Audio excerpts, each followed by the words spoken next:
Prologue, the legend of the hero of Mavina. Long ago in the land of Mavina, 6 divisions lived in contentment. Each clan was made of different races and had different cultures.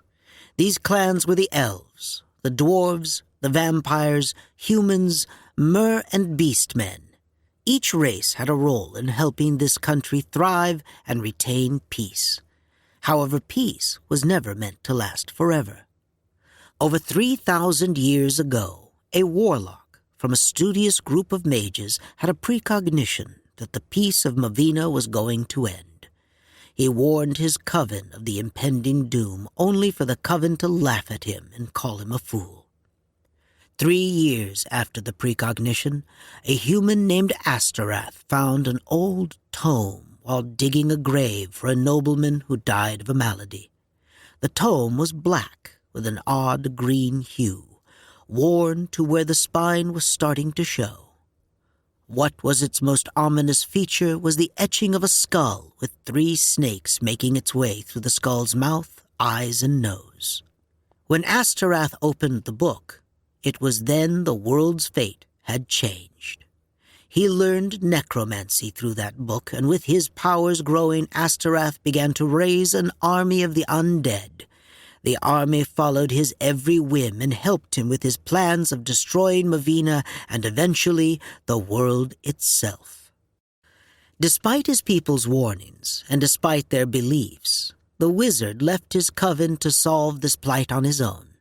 He traveled the kingdom and visited numerous areas of the country, the grasslands where the elves live, the mountains where the beast men roam, the eternal dark valleys where the vampires claim to be home, the stone hills where the dwarves roam free, the oceans where the mer thrive, and the cities where the humans live together. The wizard traveled around Mavina and collected items he deemed of value and learned of techniques he deemed to be worthy of his journey. Along the way, during a terrible storm, the wizard found himself spending the night in a cave. As the storm progressed through the night, the wizard spent his time by a small fire he built to keep himself warm. Soon, he began to realize he wasn't alone. He suddenly felt in the darkness of the cave someone watching him. He stood up, grabbed his staff, and went into a defensive position. "Come out!" he hollered. "I know you're here! If you wish to fight me now!" "That would be difficult for you, and you alone, puny wizard."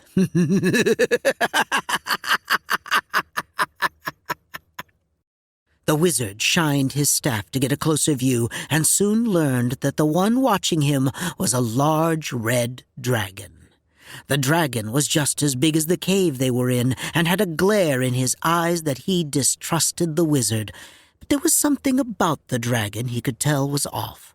The dragon looked as if it was in somewhat of a lazy mood. "It has been long since I've seen a human up close, especially that of a wizard," he said with a toothy grin. "Now tell me, wizard, and be truthful. I'll know if you're lying to me. Why are you here? Where is your coven? What brings you to my home?" The wizard looked to the dragon with surprise before he took a deep breath and made his decision. After all, the dragon said it himself. He would know if he was lying. The wizard then told the dragon of his precognition, how his coven laughed at him and warned him to not leave nor get involved with the tragedy that Asterath had planned to bring onto Mavina. The dragon listened intently and finally shifted his weight to sit in a more comfortable position before finally speaking up. "I must admit you've been through quite a bit," the dragon commented. "Crossing swords with your people's beliefs and deciding to rise against this Asterath was a very noble thing." The dragon shifted his weight to where he was now standing. "I have been feeling the changes in this land that were brought on by this Asterath, and I can say for myself I do not like it. I want this to end as much as you do, so I will help you. Only because I am not happy with this change." "How?" asked the wizard. "I am not sure if it's wise for you to join me on my journey. Dragons are considered highly valuable on the market, and if you go with me, there will be a chance you could be killed. Not only that, the battle will be deadly and can cost you your life." The dragon let out a mighty laugh that rumbled the cave a bit.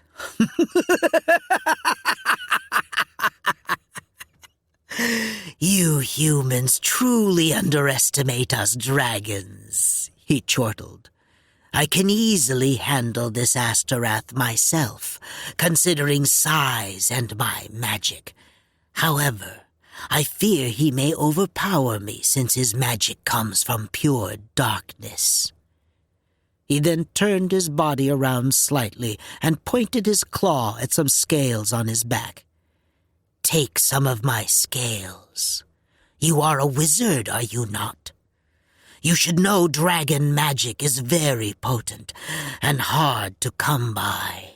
Take some of my scales and learn from the magic. If you can learn from them, maybe they will help you on your journey." The wizard was hesitant at first, considering dragons were known to be quite treacherous creatures and untrustworthy at times. However, this was a moment he realized he needed all the help he could get. "All right," the wizard sighed.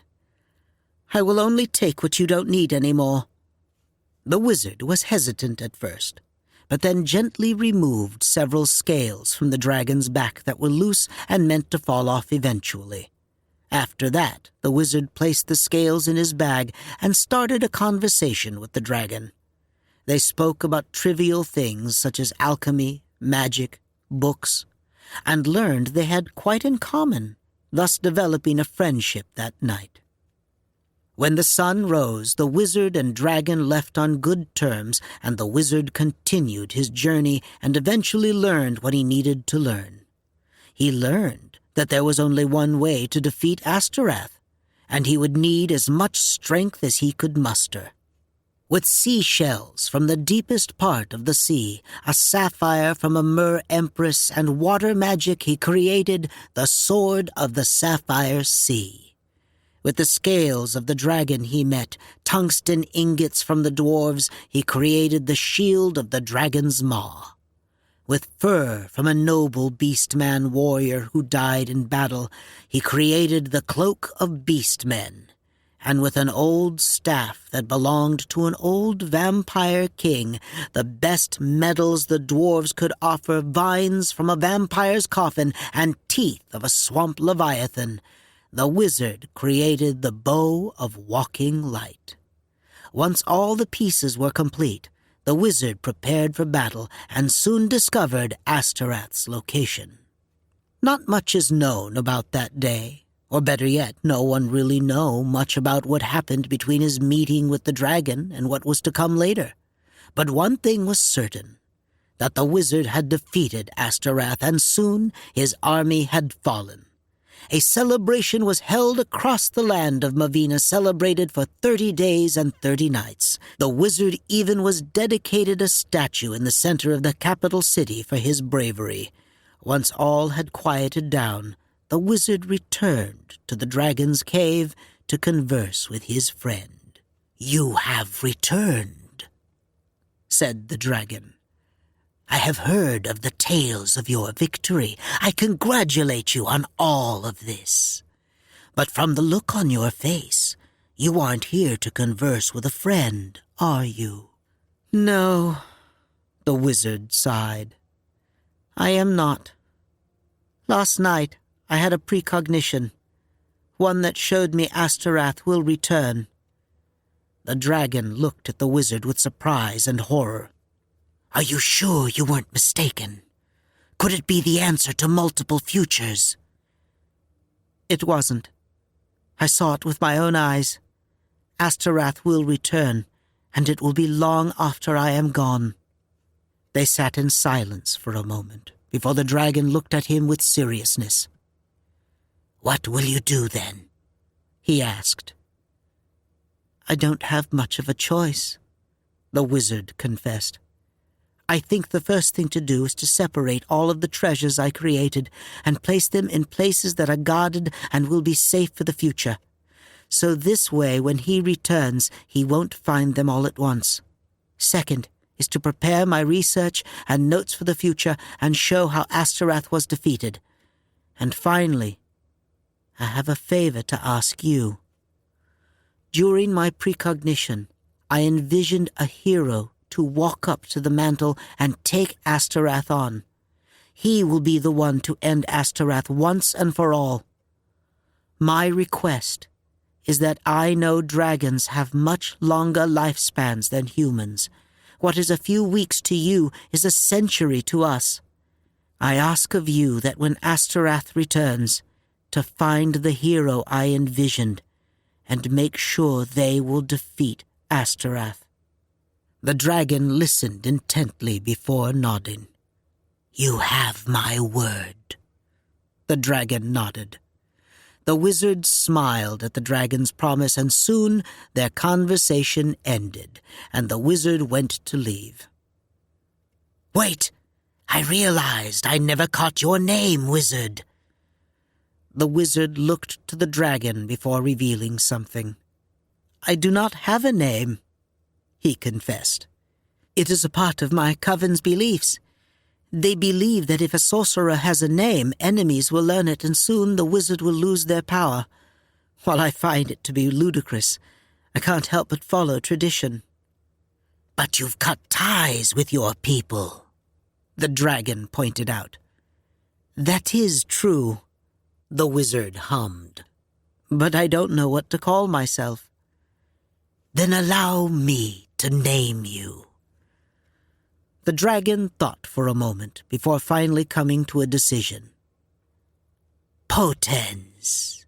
It means powerful, and you have shown you are a powerful wizard, so I wish to call you Potens." The wizard thought for a moment before smiling. "Potens it is," smiled the wizard. "Thank you, my friend. I will see you again soon." He waved goodbye to the dragon and then left the cave. That happened thousands of years ago, and eventually Potens died at the ripe old age of 179. But the dragon never forgot his promise to his friend and waited for the day Astorath would return.